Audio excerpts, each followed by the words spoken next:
The easiest person to be cheated is an African man. Now, don't get me wrong. Understand me properly. The easiest scam to be purported in the world is the scam of religion. Let me explain it properly to you. You see, if you go into any part of the world and all books of science, you will see that if you go to Germany, the books of science and knowledge, psychology, the books that help you to think outside of the box is written in German.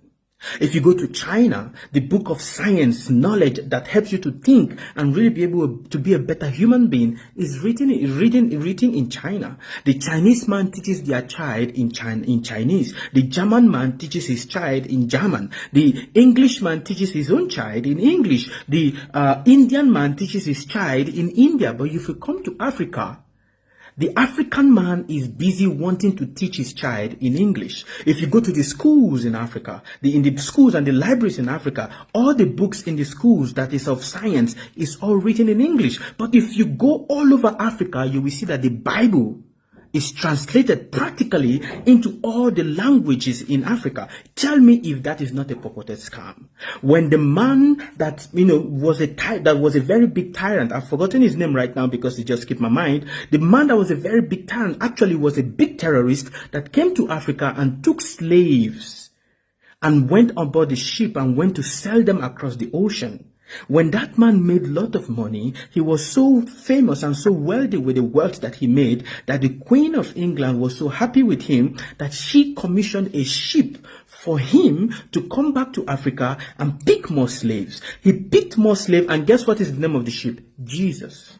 He picked more slaves and took those people across the ocean. While they were on top of the ocean going, many of them were pregnant, and they threw some of these pregnant women aboard the ship because they were too weak to continue the journey, to be fed to the sharks. Tell me what kind of offense or sin is graver than that. But that man has made a lot of wealth that his generation is enjoying, even though that wealth is made from crime. But an African man is being taught with the Bible that the reason why you're not being successful is because of your ancestors. Your ancestors were the one that are making you unsuccessful. So the African man or the African woman is busy 24 hours in the church trying to cast and bind his ancestors. Why the man and the ancestors of the man that purported the biggest crime that happened in Africa are there enjoying? You can never see a white man blaming his ancestors to be responsible for his problem, but you will always see an African man